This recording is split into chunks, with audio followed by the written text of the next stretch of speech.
Most people assume that if someone serves in the military, they must spend every waking hour talking about ranks, medals, and heroic stories. I was the exact opposite. When I came home, I left work at work.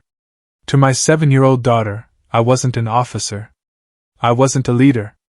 I wasn't even particularly impressive. I was simply Dad.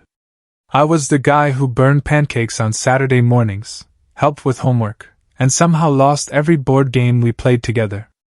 According to my daughter, my greatest achievement was knowing how to make funny dinosaur noises. Honestly, I preferred it that way. My wife loved that about me. She had met me years earlier when I was still climbing through the ranks. While other people cared about titles and status, she cared about character. She never asked what position I wanted to achieve. She only asked whether I was happy. That was one of the many reasons I fell in love with her. Unfortunately, her mother had very different priorities. My mother-in-law believed the world could be divided into two groups, people who mattered and people who didn't. In her opinion, the difference usually depended on money, luxury cars, expensive watches, and exclusive memberships. Since I rarely talked about my career and drove a perfectly ordinary vehicle, she had spent years assuming I was some low-level military employee. She never bothered asking. She simply judged. Normally I ignored it. Life was too short to argue with someone who treated social status like an Olympic sport. But things changed the week the country club announced its annual charity luncheon. The event was apparently the social highlight of the season. For an entire month, my mother-in-law talked about nothing else. Every phone call included updates about guest lists, table arrangements, designer outfits, and which wealthy families would attend. The club had invited local business leaders, politicians, and prominent community members. Most importantly, they had invited a decorated military colonel as the guest of honor. My mother-in-law practically floated with excitement. Meanwhile, my daughter became fascinated by the event. "Grandma says there will be a chocolate fountain," she told me one evening. "A chocolate fountain?" I gasped. "Why wasn't I informed immediately?" She giggled. "And giant cakes. This situation keeps getting better. And fancy music." I nodded seriously. "I think we should investigate." For the next several days, she begged her grandmother to take her along. At first, my mother-in-law dodged the question. Then one afternoon, everything exploded. We were visiting her house when several of her country club friends stopped by unexpectedly. The women spent 20 minutes discussing jewelry, vacations, and private memberships. My daughter quietly sat nearby drawing pictures. Then she smiled and asked, "Grandma, can I come to the luncheon with you?" The room went silent. My mother-in-law looked around at her friends. I watched the calculation happen behind her eyes. She wanted to impress them. She wanted to look important. And apparently a 7-year-old child didn't fit the image she wanted to project. She forced a laugh. "Oh, sweetheart, that event isn't really for children." My daughter looked disappointed. "But I can behave."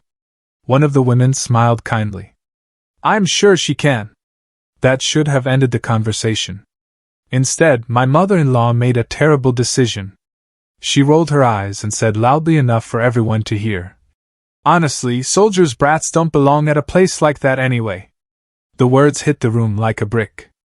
One woman immediately looked uncomfortable. Another stared at her coffee cup. My wife's face hardened instantly. But my attention was on my daughter.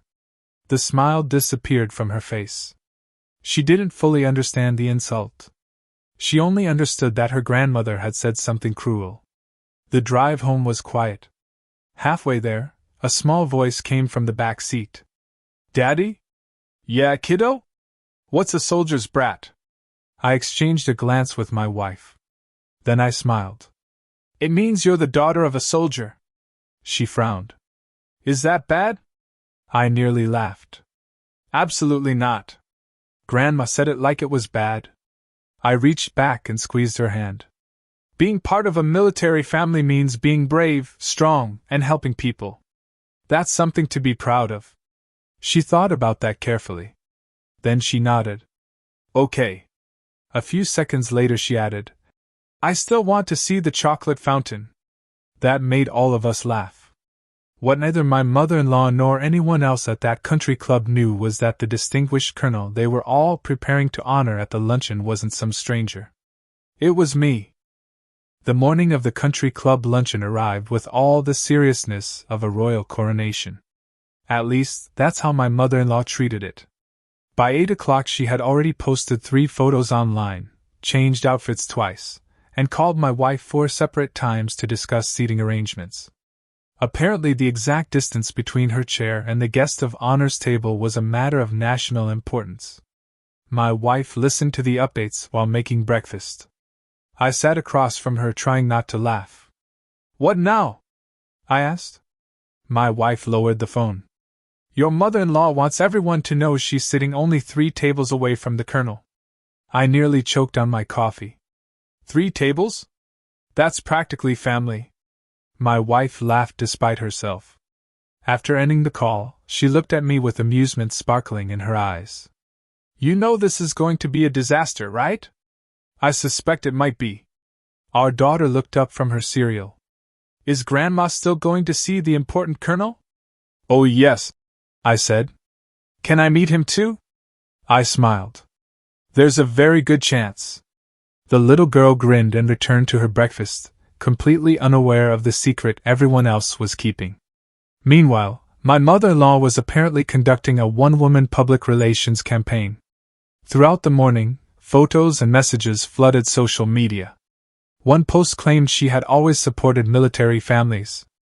Another suggested she had numerous friends among senior officers. A third implied she regularly attended military functions. My wife read them aloud. I nearly fell out of my chair laughing.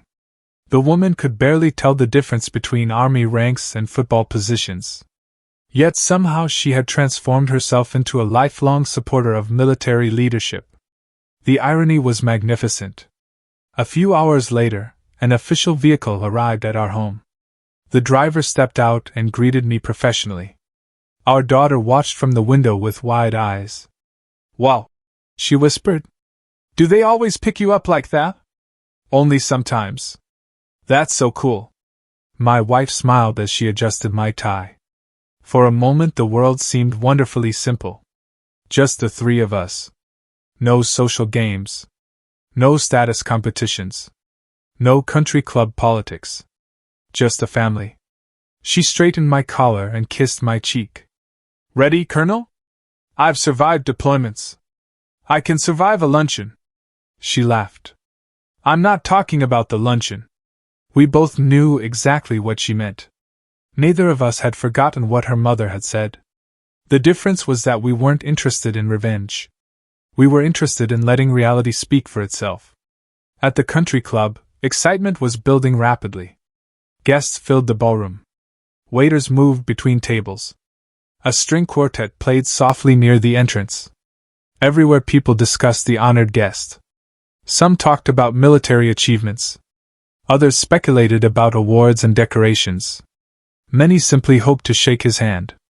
My mother-in-law, however, had become the unofficial center of attention. According to several guests, she seemed determined to convince everyone that she possessed a special connection to the colonel. One moment she was claiming she understood military leadership. The next she was explaining military strategy to confused retirees. At one point she allegedly told a group of businessmen that senior officers frequently sought her advice. No one appeared brave enough to challenge the story. Her friends nodded politely while exchanging puzzled looks. As the scheduled introduction approached, anticipation spread through the room. Guests settled into their seats. Conversations quieted. Staff members positioned themselves carefully around the ballroom. Security personnel appeared near the entrance. The club president stepped onto the stage. The audience immediately focused on him. My mother-in-law sat a little straighter. This was her moment. She expected photographs, recognition, prestige, maybe even a personal introduction. What she didn't realize was that every second brought her closer to discovering that the soldier's brat she had insulted only days earlier was sitting at home waiting for her father, the very colonel the entire country club had gathered to honor. And in just a few minutes, the truth was going to walk through the front door. The ballroom fell silent as the club president stepped forward and adjusted the microphone. Every guest immediately turned their attention toward the stage. The room was packed with business owners, local politicians, socialites, and country club members eager to meet the celebrated military officer they had heard so much about. My mother-in-law looked especially pleased with herself. She sat near the front, smiling confidently as if she were personally responsible for organizing the entire event. The president began speaking. "Ladies and gentlemen, thank you for joining us today as we honor a remarkable leader, a decorated officer, and a man who has dedicated his life to serving others." Polite applause echoed throughout the ballroom. The president continued. "His leadership has guided countless service members. His commitment to duty has earned the respect of his peers, his superiors, and the communities he has served." The applause grew louder. My mother-in-law enthusiastically clapped along. A few guests nearby even glanced toward her because of all the stories she had been telling earlier about her supposed military connections. The president smiled. "It is my great honor to introduce today's guest of honor." Every head turned toward the ballroom entrance. The large doors opened. I stepped inside wearing my formal dress uniform. For a moment, absolute silence filled the room. Then came the whispers, the confusion, the disbelief. Several guests immediately recognized me. Others stared back and forth between me and my mother-in-law. I maintained a calm smile and walked toward the stage. My mother-in-law looked as though someone had unplugged her brain. Her mouth opened, closed, opened again. The glass in her hand tilted dangerously. One of her friends quickly grabbed it before it could fall. I almost felt sorry for her. Almost. The president continued speaking. "Please welcome Colonel." The audience erupted into applause. That was when my wife stood from her table. Beside her, our daughter jumped to her feet with pure excitement. "Daddy!" Her voice carried across the ballroom. Half the room turned toward her. The little girl waved both arms. "That's my daddy!" The applause somehow became even louder. People immediately understood the connection. Several guests smiled. Others laughed softly. My mother-in-law looked like she wanted the floor to open beneath her. Unfortunately for her, things were only getting started. As I reached the stage, a few prominent club members came forward to shake my hand. Several local leaders greeted me warmly. One retired officer shared a quick joke about an operation we both participated in years earlier. The atmosphere was relaxed and respectful. Then one guest approached my daughter. "You must be very proud of your father." The little girl nodded enthusiastically. "I am. He's quite an impressive man." She smiled. "I know." Then she innocently added the sentence that nearly destroyed my mother-in-law. "Grandma didn't think so." The guest blinked.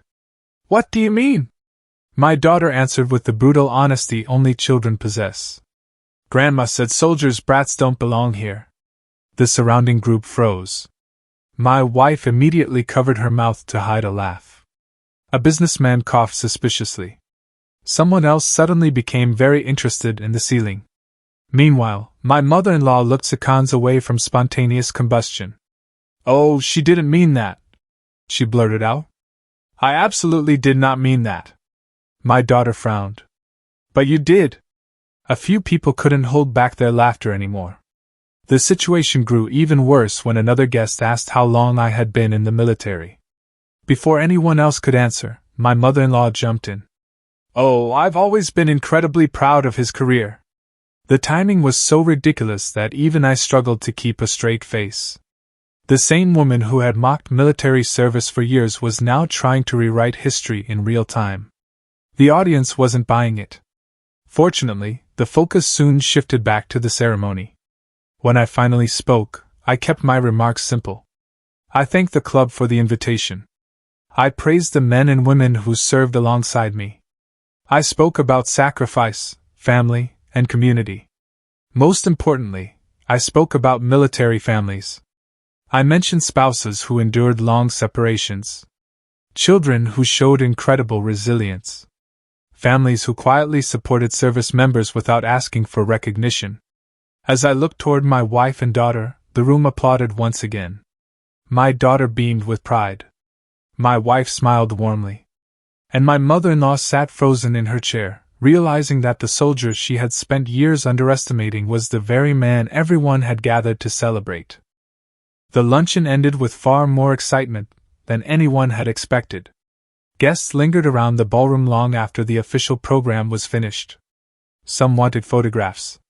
Others wanted conversations. Several club members approached my wife to compliment her on the speech and thank her for supporting a military family. For years, many of these same people had barely noticed us. Now they couldn't stop talking. Ironically, that was exactly what made the entire situation so funny. Nothing about me had changed. I was the same man who had walked into family gatherings for years. The same husband. The same father. The same officer. The only difference was that people had finally learned the truth. My mother-in-law seemed to be having a particularly difficult time processing that fact. For nearly an hour she bounced between groups of guests, desperately trying to repair her reputation. Every conversation sounded suspiciously similar. "Oh yes, I've always been proud of him. We have a wonderful relationship. He's practically like a son to me." Unfortunately, several people had already heard my daughter's earlier comments. The damage was done. One elderly woman finally smiled and asked, "Then why did your granddaughter say you called her a soldier's brat?"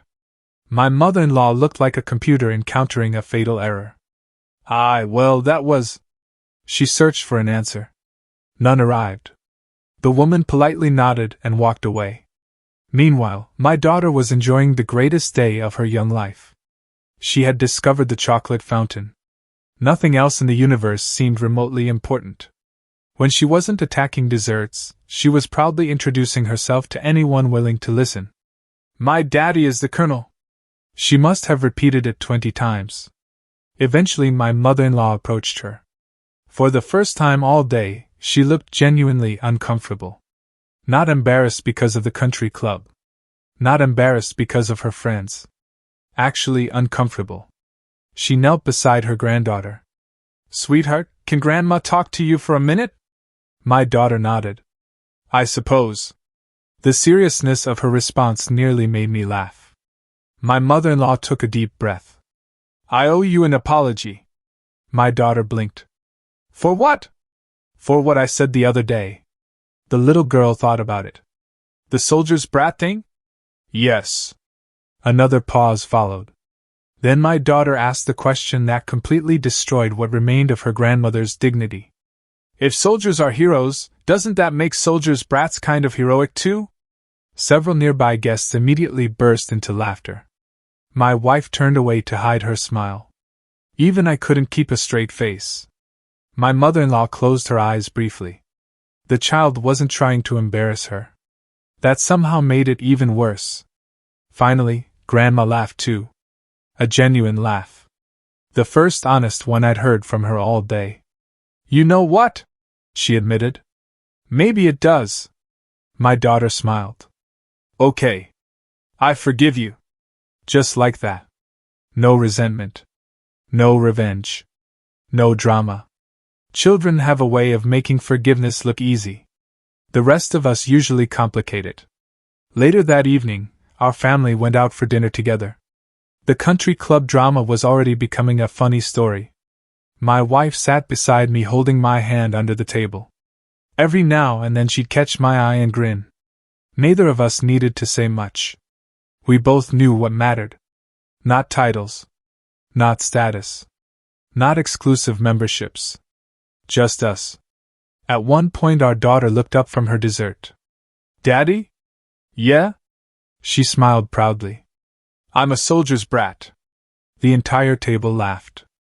I reached over and ruffled her hair. "No, kiddo." She tilted her head. "No? You're a colonel's daughter."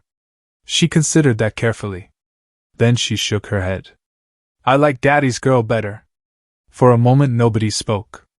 Then my wife leaned against my shoulder. My daughter smiled. Even my mother-in-law looked emotional. And sitting there with the people I loved most, I realized something important. Respect earned through character lasts far longer than respect demanded through status. The country club would eventually find a new guest of honor. The applause would fade. The headlines would disappear. But family, loyalty, love, and humility would remain. As for my mother-in-law, she never again referred to her granddaughter as a soldier's brat. In fact, every chance she got, she proudly introduced her as her brave granddaughter. And every single time, my daughter would grin and say the same thing. "I'm not brave because my dad is a colonel." Then she'd point at the dessert table. "I'm brave because I survived Grandma's cooking." That joke followed my mother-in-law for years. Honestly, she deserved every second of it.